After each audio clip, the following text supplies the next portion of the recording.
یہ جو جوانی ہے نا انسان کی سب سے خوبصورت عمر یہ جوانی ہوتی ہے انسان کی، جب انسان کو اپنے بازوں پر بھروسہ ہوتا ہے، اپنی صلاحیتوں پر اعتماد ہوتا ہے، طوفانوں کے سامنے سینہ تان کر کھڑا ہو سکتا ہے، جب وہ علم کو خضر راہ سمجھتا ہے، جب وہ بحر ہستی کی موجوں سے ٹکرانے کا حوصلہ رکھتا ہے، جب اس کے عزائم میں پہاڑوں کی بلندی ہوتی ہے، آسمانوں کی اٹھان ہوتی ہے، سمندر کی وسعت ہوتی ہے، جب اس کے اندر وہ وقت ہوتا ہے جب وہ پہاڑوں کی چوٹی سر کرنا جانتا ہے، اسے کسی کی ضرورت ہی نہیں ہوتی، سہارے کی ضرورت ہی نہیں ہوتی، کہتا ہے میں کلہ ہی شیر ہاں، میں کلہ ہی بہت کچھ ہاں، میں ٹکرا جاؤں گا، اکیلا ٹکرا جاؤں گا طوفانوں سے۔ پھر وہ پہاڑوں کی چوٹیاں سر کرتا ہے، پھر وہ سمندر سے رستے دریافت کرتا ہے، چاند پہ قدم رکھنے کی بات کرتا ہے، آسمان کو مخاطب کرتا ہے، بادلوں کو اشاروں پہ چلاتا ہے، صحرا کا سینہ چیرتا ہے۔ یہ جوانی ہوتی ہے، اس کی صورت نکھرتی ہے، اس کے گلابی ہونٹ اگلے کو بہکاتے ہیں، اس کی آنکھ کے اندر ایک روشنی اور چمک ہوتی ہے، غزالی آنکھیں ہوتی ہیں اس کی، ہیں زلفیں رکھ لیتا ہے، چال چلتا ہے تو قیامت کی چال چلتا ہے، کلے رانا سنوبر کو شرماتا ہے اس کا۔ یہ ایک وقت ہوتا ہے جوانی کا، یہ بڑی خوبصورت عمر ہوتی ہے، لیکن یہ جوانی اتنی خوبصورت عمر میری تاریخ میں یہ جوانی تو بڑی دور کی بات ہے نا، ابھی ہم تو بیٹھے 15 16 17 18 19 20 21 22 سے 28 تک کے لوگ بیٹھے ہیں۔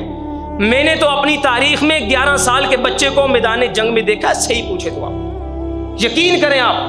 میں نے تو 12 سال کے نوجوان کو حضور کے سامنے روتا دیکھا ہے، حضور میں نہیں رہ سکتا، مجھے جانے دیجیے، میں نے جانا ہے آپ۔ حضور نے کہا بچہ رہنے دے، نہیں مجھے تلوار پکڑنی ہے۔ تلوار تو نہیں پکڑ سکتا، چلو جانے دے، میں نیزہ اٹھا کے پکڑایا جاؤں گا، مجھے جانے تو دینا آپ۔ ہماری تاریخ تو یہ ہے۔ اور آج لائف آف اے ہیرو، زندگی ایک ہیرو کی زندگی کیسی ہوتی ہے، یہ تو بہت آگے کی بات ہے کہ ہیرو کی زندگی کیسی۔ میں تو کہا کرتا ہوں ایک مسلمان کے گھر میں پیدا ہونے والا بچہ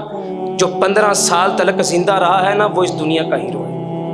میں ایک کتاب پڑھ رہا تھا، 15 سال سے چھوٹے وہ لوگ،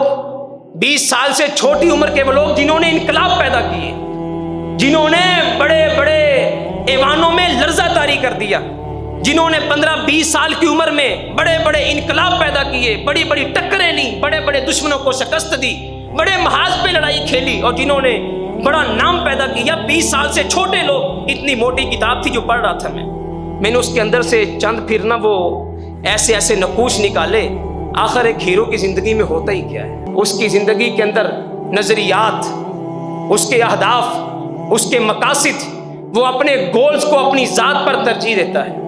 جب اہداف بڑے ہوں، جب مقاصد بڑے ہوں، جب نظریات بڑے ہوں، کچھ کرنے کا جذبہ ہو، نام پیدا کرنے کا جذبہ ہو، آخرت کو بہتر کرنے کا جذبہ ہو، کچھ کر دکھانے کا جذبہ ہو، پھر اپنی ذات نہیں ہوتی، سوٹنگ بوٹنگ نہیں ہوتی، دوست نہیں ہوتے، یار نہیں ہوتے، سجن نہیں ہوتے، پھر یہی نہیں ہوتا کہ میں نے نکلنا ہے اور ون ویلنگ کرنی ہے، میں نے رات کو نائٹ کلبوں میں جانا ہے اور میں نے جا کے شیشہ پینا ہے، میں نے دوستوں کے ساتھ محفلیں گرم کرنی ہے۔ پھر وہ کیا کہتا ہے، دوست آتے ہیں یار چلیے، وہ کہتا ہے یار جان دے زندگی بہت تھوڑی ہے، میں نے تو ابھی بڑے مار کے سر کرنے،